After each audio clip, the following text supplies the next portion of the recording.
BM.Digital presenta. Hola, ¿qué tal? ¿Cómo estás? ¿Cómo te va? Muy buenas tardes, soy Alberto Vega. Me da mucho gusto saludarte. Hoy es viernes 19 de abril y tú ya sabes de mi romance con los viernes. Te invito a que nos sigas en nuestro portal www.bm.digital y te suscribas en nuestro canal de YouTube BM Digital. Pasa la voz, comparte este video y apóyalo con un like. Déjanos tu opinión aquí abajo en las cajas de comentarios.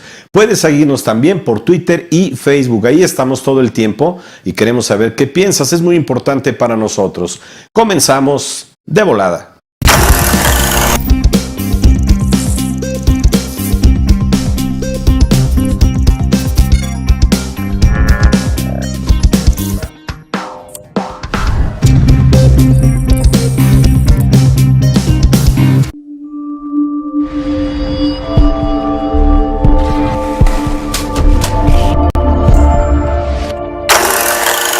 El fundador de Wikileaks, el asturiano Julian Assange, considerado por algunos un héroe y adalid de la verdad por la filtración de documentos confidenciales. Para otros, como Estados Unidos, representa una amenaza de seguridad nacional. Desde la creación de la plataforma de Wikileaks en 2006, se han difundido cientos de miles de documentos secretos que han revelado abusos militares, como los de la guerra en Irak y Afganistán, y casos de corrupción. En 2010, las filtraciones de Wikileaks se convirtieron prácticamente en una bomba. A través de medios internacionales se difundieron más de 700,000 documentos clasificados sobre la guerra en Irak y Afganistán, por lo que se convirtió en el enemigo número uno de Estados Unidos. Julian Assange también se inmiscuyó en las elecciones y en noviembre de 2016 publicó miles de mensajes de Hillary Clinton cuando fue secretaria de Estado, lo que favoreció la campaña de Donald Trump. Assange estuvo casi 7 años refugiado en la Embajada de Ecuador en Londres y desde ahí siguió operando Wikileaks. La semana pasada fue detenido en Londres acusado de violar las condiciones de su libertad condicional y después de que el gobierno del ecuatoriano Lenín Moreno le retiró la inmunidad. Julian Assange se enfrenta a la solicitud de extradición de Estados Unidos, país que lo busca para procesarlo por conspiración de piratería informática, y hay que recordar que en Estados Unidos hay pena de muerte. El caso de Wikileaks, Assange pone a debate los límites entre la información que todos tenemos derecho a conocer, a pesar de los gobiernos que las mantengan en reserva o clasificadas. Esa es su determinación. Pero da mucho gusto saludar esta tarde a Jimena Puente, diputada, comisionada, presidenta del INAI. Jimena, gracias por estar con nosotros, y diputada del PRI. Alberto, me da muchísimo gusto estar en este espacio platicando de un tema tan interesante, sobre todo que le llega a mucha gente, sobre todo a los jóvenes, como es el uso de la información y los medios de comunicación. Y esta diferencia, efectivamente, por un lado, entre el acceso a la información y la transparencia, que todos tenemos derecho a conocer, pero también el uso de los documentos considerados como reservados o confidenciales.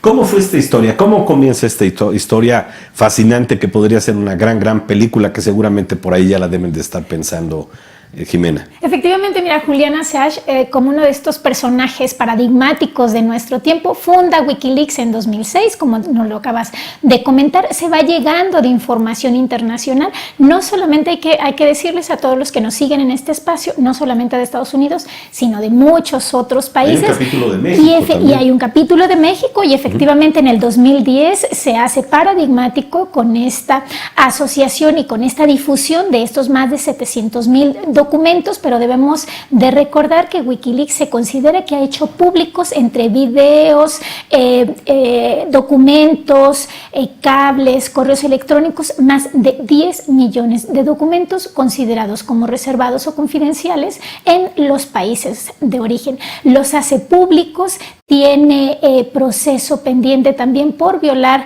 su libertad condicional, efectivamente, en Reino Unido. Ecuador lo que hace es le da asilo diplomático, lo tiene efectivamente en su embajada por más de 7 años y empieza a haber incluso manifestaciones del propio Assange diciendo que el propio gobierno ecuatoriano lo está espiando. Entonces aquí hay pues una cuestión muy contrastante. Por un lado, él revela información que tiene que ver con política internacional, con cuestiones de seguridad de muchos países, pero también señala esta cuestión del gobierno ecuatoriano, me están espiando. Y bueno, pues le retira esta inmunidad, este asilo, argumentando también cuestiones en contra del gobierno ecuatoriano, que debemos de recordarle a toda la gente que incluso se naturaliza ecuatoriano. Esto en 2017. Sí. Y le retira este apoyo y bueno, pues deja pendientes ya 3 procesos. Uno por Reino Unido, de violar la libertad condicional en el 2012.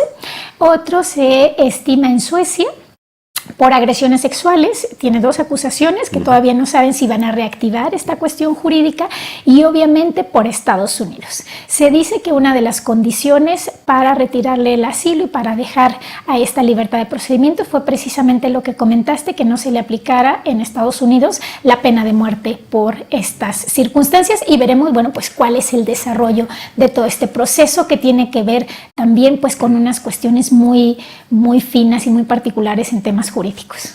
Y además el presidente de Ecuador pues también fue muy hábil, porque dijo, bueno, sí, ya se los voy a entregar, pero a cambio de eso logró acuerdos comerciales con la Unión Europea, con Reino Unido, y le vinieron muy bien. Muy interesante, efectivamente, las cuestiones que hay y que rodean a todo este caso. Uno es la cuestión comercial, pero también el posicionamiento del gobierno de Estados Unidos, que en campaña precisamente Donald Trump estaba a favor de este sitio tan paradigmático de Internet de Wikileaks, y que ahora dice, bueno, yo no tengo conocimiento, no estoy al tanto de este asunto, que siga su curso legal. Aquí lo importante es hasta dónde, cuáles son las fronteras, cómo se puede, porque hay documentos también que es importante que estén reservados, y por qué hay también y cuáles las consecuencias de que algo se revele por Internet.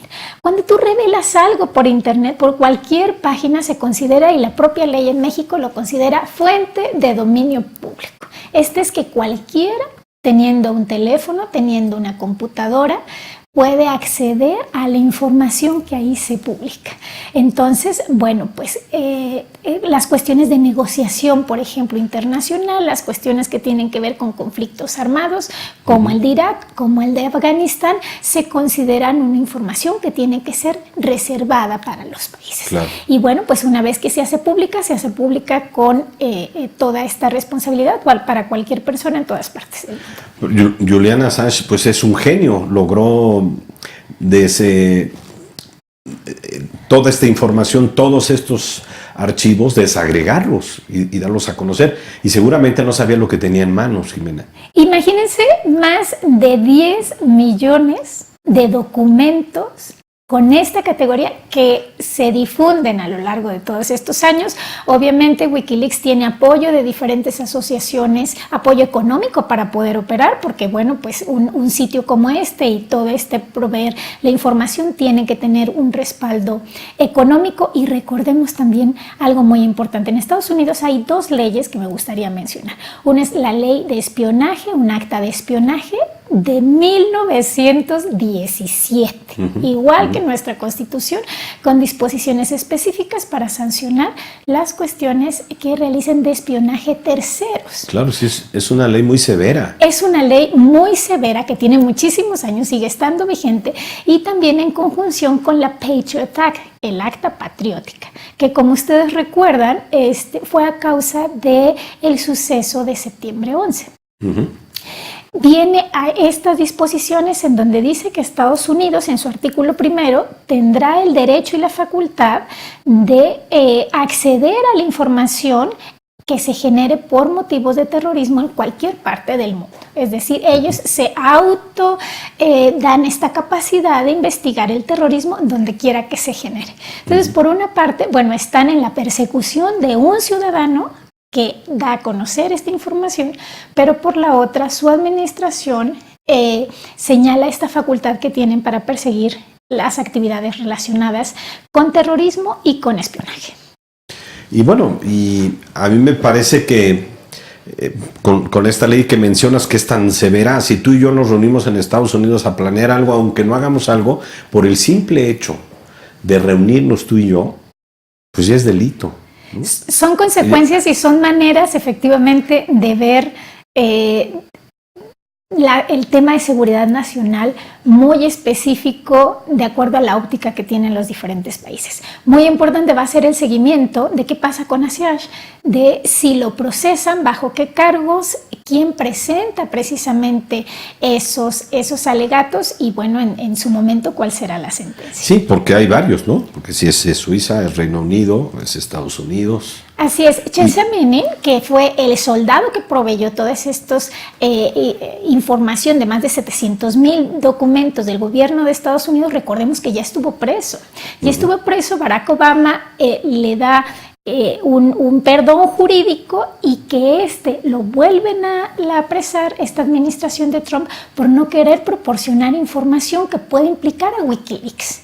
Entonces aquí tenemos ya varias aristas, efectivamente, no solamente de personajes como Chelsea Manning, el ex soldado norteamericano, sino también el resto de países y el resto de los proveedores de información que luego se hace pública. Y aquí, por una parte, es la libertad de prensa y la libertad de publicar cualquier tipo de información, pero por otra está el derecho de los países de reservar ciertos tipos de documentos y también el uso de información personal. ¿Qué pasa con los cientos de datos que son revelados de manera abierta y sin ninguna restricción por Internet?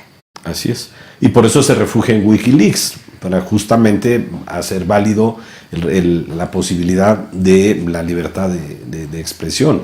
Exacto, aquí hay estas dos vertientes, por un lado la libertad de expresión y por otra el derecho a la privacidad, que ya también el comisionado para la privacidad de las Naciones Unidas, Kanatashi, está solicitando una reunión el 25 precisamente de este mes de abril con él para ver las cuestiones relativas a la privacidad, y es un tema emocionante que jurídicamente se está construyendo día con día, y bueno, pues para las páginas de internet, para todo este flujo de información que hay, va a ser trascendental pues cómo se vaya desarrollando y las consecuencias jurídicas que tenga este tema con relación al manejo de información. Aquí en México la ley es muy clara, Alberto, muy clara. Eso iba de información de entrada, el artículo 6º constitucional dice: todos los documentos generados por cualquier autoridad, órgano u organismo de cualquier poder ejecutivo, legislativo, judicial,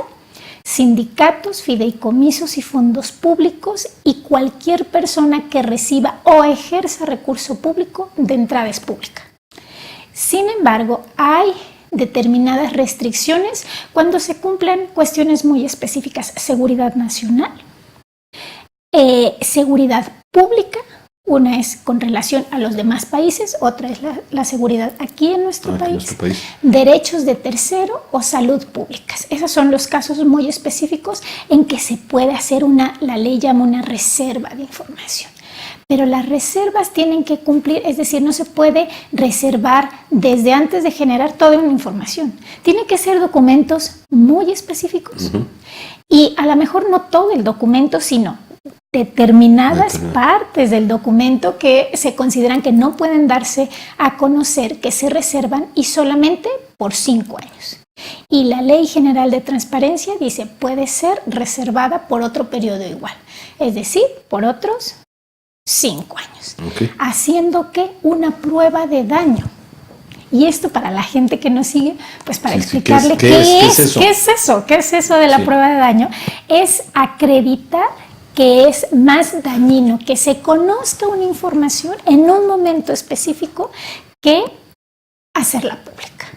Y entonces hay una serie de razonamientos, es decir, no puede ser arbitrario, no se puede reservar un documento por consideraciones de algún titular, por ejemplo, de una dependencia, sino tiene que estar paso a paso por qué se reserva un documento, y solo, por ejemplo, en establecimientos estratégicos, alguna prisión, por ejemplo, no se pueden dar los mapas de los centros penitenciarios, sí, ¿no? Y porque eso pueden pasar 5 años y otros 5 años y está vigente, pero fuera de todos los demás casos son hipótesis muy específicas que estarían reservadas para esto.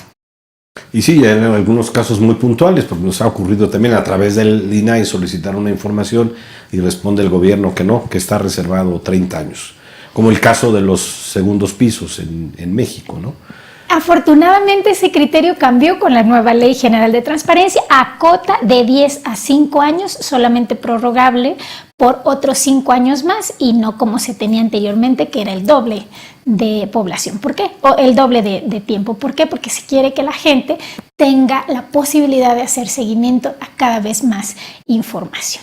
Y definitivamente cuando hay datos personales, cualquier persona, ya sea sector privado o sector público, que tenga datos personales de cualquiera de nosotros como individuo, tiene la obligación de preservar todas las medidas de seguridad para que esa información solo sea utilizada en el ámbito que se solicitó originalmente. Es decir, tú como entidad de gobierno me solicitas una información a mí como ciudadano, tienes el deber y la responsabilidad de cuidarla y solamente hacer uso de ella en los términos que te fue proporcionado. Y en este caso, en México, porque es un delito cada vez más común el robo de identidad, Jimena, está pasando con mucha frecuencia y se vuelve una película de terror, porque, te sacan tu credencial del INE, tarjetas de crédito, generalmente pasa por un fraude, ¿no? Pero en México estamos preparados, tenemos leyes sólidas, robustas, tenemos sistemas de controles, ¿lo tienen las empresas privadas, Jimena? Hay que hacer hincapié en esto. Yo creo que aquí es una cuestión compartida en dos vertientes. Las empresas, por un lado, que deben de estar con una área y con un enfoque específico, muy conscientes de que cuando protegen datos personales es un valor agregado para las empresas. Y aquí esto es muy importante hacer hincapié, que es un valor agregado intangible para las empresas que protejan la información de sus clientes.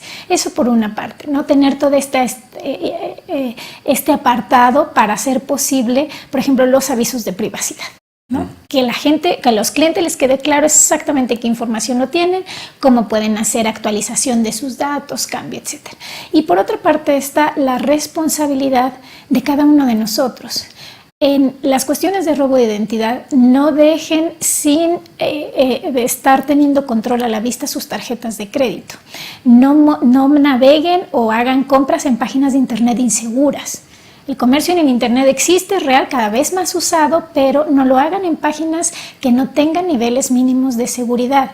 No proporcionen sus claves de los registros de tarjeta que vienen en la parte de atrás. O sea, todas estas cuestiones hay que fijarnos bien en los bancos y en cualquier institución los datos y a qué firmamos también. Es una responsabilidad compartida y hay que hacer hincapié. Cuando una empresa viola datos personales, las sanciones de acuerdo a la ley federal pueden ser hasta 320,000 unidades de salario. Y esto es una cantidad muy importante de dinero que hay que hacer hincapié en que es mejor la prevención que ya llegar a una sanción, que incluso la ley dice que puede ser el doble. Y yo he visto que en algunos casos, por ejemplo, de algunas personas que le clonan su tarjeta de crédito, el banco dice, el manejo de su tarjeta es responsabilidad de usted.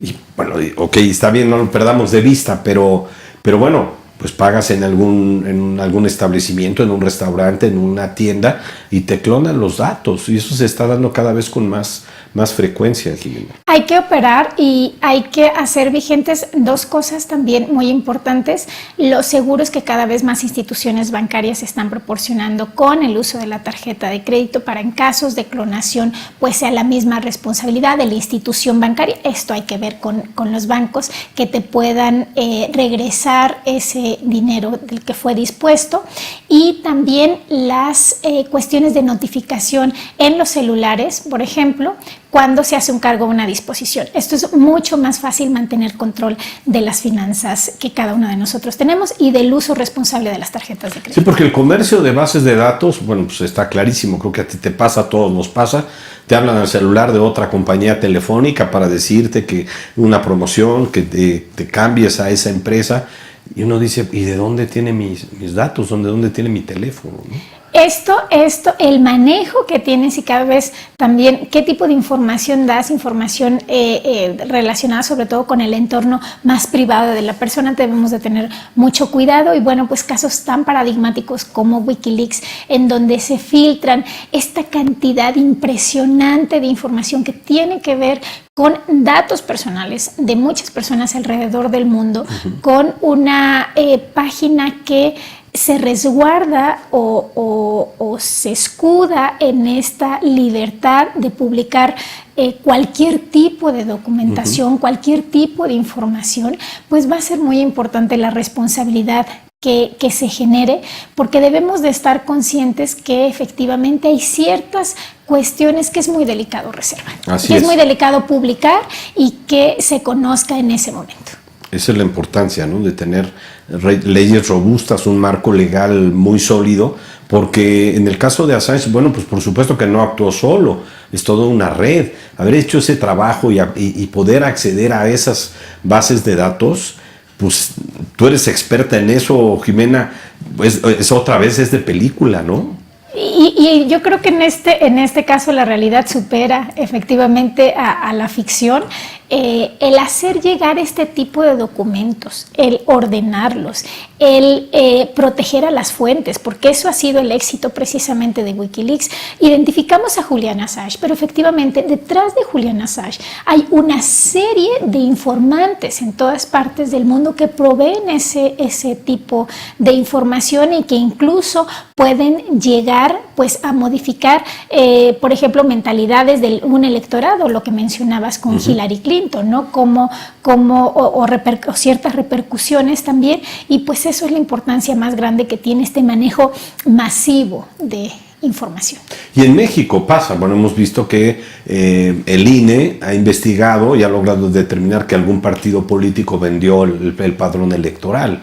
Y pareciera que las leyes no son tan estrictas en ese sentido. ¿Se han hecho reformas en ese sentido o digamos, o existe la posibilidad de que sean todavía más severas? Porque pues anuncian por ahí una multa de 20-25 millones y habría que ver en cuánto vendieron el padrón electoral, ¿no? Si el INE logra detectar qué partido fue o qué organización política, ¿no? Mira, efectivamente se ha ido avanzando en el tema legislativo, que creo que se puede hacer todavía mucho más ahora en esta 64ª legislatura. Es un tema que nos ocupa precisamente en nuestra agenda, es decir, robustecer y que las leyes que actualmente tenemos sean el punto de partida, pero no el punto de llegada, que todavía estamos trabajando precisamente en tener un marco legal mucho más preciso, porque hasta ahora lo que la ley dice es sobre todo para transferencias o flujos transfronterizos, es decir, lo que va más allá de las fronteras,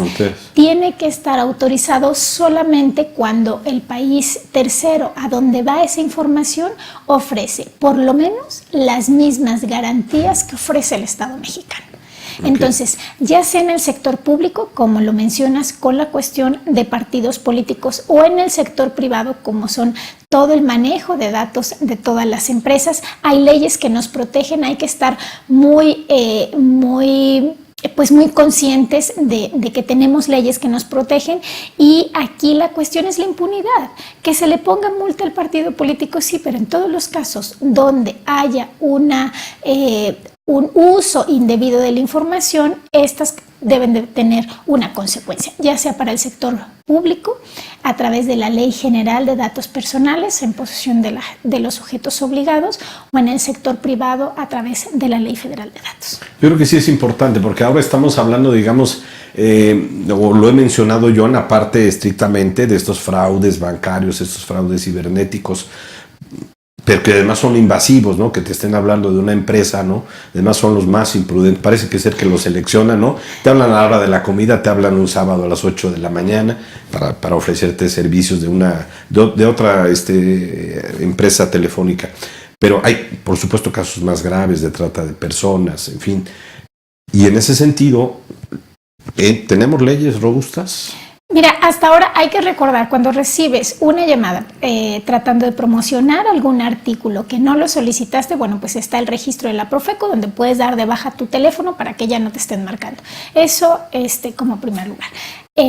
Segundo, en cuanto mencionas, porque me ha tocado, incluso me ha pasado y es algo pues muy, muy particular, que cuando a todos nos llaman, sí, para hacernos algún ofrecimiento, algún requerimiento, y cuando dices que las leyes te protegen y que sabes que tienes una protección legal, no te vuelven a llamar. Entonces, si queda precisamente otra, o si siguen insistiendo, bueno, pues está el Instituto Nacional, que es de transparencia, pero también de datos personales, al que pueden acudir también para solicitar información. Y bueno, pues estamos en nuestras redes sociales, Alberto, en @JimenaPuente, y en Facebook también como Jimena Puente. Con mucho gusto los podemos orientar. Mil gracias, porque sí, de verdad, sí enloquecen esta gente, ¿no? De pronto se altera. Me acaba de pasar en un restaurante con un amigo, pero estaba detrás de mí, yo no sabía, hasta que ya la tercera dice, oiga señorita, me están hablando de HSBC, en 20 minutos es la tercera llamada que me hacen, estoy en un desayuno, ya les dije que no le puedo atender, ¿no? Entonces ya volteo, me doy cuenta que es un amigo mío, entonces llamé, pero le dije, oye, no te he contado que ya estoy en HSBC, yo soy el que te estoy marcando, ¿no? Bueno, ya le cambié un poquito la cara porque ya estaba vuelto loco, y es cierto, ¿no? Claro que nos altera, es invasivo. Y yo insisto, esto es lo de menos, ¿no? Por último, Jimena, ¿qué posibilidades hay de otro Julian Assange? ¿Qué posibilidades hay de que se repita una historia como esta de la que hemos hablado esta tarde? Yo creo que este personaje tan emblemático como Julian Assange nos trae a nuestra realidad efectivamente el inicio, seguramente, de lo que veremos y de lo que seguiremos viendo en el transcurso del tiempo con el manejo de información. Ahora es Assange, pero se puede dar en cualquier otra parte del mundo bajo otras circunstancias, cuestiones que tengan que ver con la difusión de documentos que atenten directamente a la privacidad. Hay que estar pues haciendo seguimiento muy puntual, pero sobre todo protegiendo nuestra información como ciudadanos. Nuestros datos personales son un patrimonio propio, son un patrimonio nuestro. Invitamos también a las empresas a que adecúen toda su normatividad para que cumplan con todas las normas de protección de datos personales, y también a las entidades públicas, diciendo que no es nada más una obligación de las empresas y los entes privados, sino también de las autoridades. Así es que hay que tomarlo en cuenta. Sí, es un tema muy serio, es un tema muy delicado, y pocas veces nos detenemos a profundizar, y por eso te agradezco mucho, Jimena, que nos hayas acompañado, porque pues, ciertamente ya nos aclaraste, nos dices luces en cuanto al procedimiento, cómo fue, qué consecuencias, y la realidad ahí lo acabas de decir de manera contundente. Pues sí, por supuesto que existe la posibilidad de que vuelva a ocurrir algo así, y la recomendación de que todos cuidemos nuestros datos. Así es, información es poder. Estemos muy conscientes de que la información es la nueva moneda de cambio de este siglo XXI, que lo seguirá siendo cada vez más, y que debemos de tener mucho cuidado con la información, tanto nuestra como la información que manejemos. Jimena, pues muchas gracias. Jimena Puente, excomisionada y presidenta del INAI y actual diputada federal del PRI. Muchas gracias por haber estado con nosotros. Muchas gracias. Y estamos emplazados, porque aquí estaremos. Muchas gracias por esta posibilidad. Este tema da para mucho. Así es. Siempre. Gracias, Jimena. Gracias. Y muchas gracias a ti. Hasta aquí llegamos con La Polaca por BM Digital. Acuérdate de apoyar este video con un like y suscribirte a nuestro canal en YouTube BM Digital. Súbete a la conversación, dejándonos tus opiniones aquí abajo en las cajas de comentarios, y recuerda que también puedes estar en contacto con nosotros a través de Twitter y Facebook. Ahí estamos todo el tiempo. Te espero el lunes a la 1 p.m. Muchas gracias. Hasta entonces. BM.Digital presentó.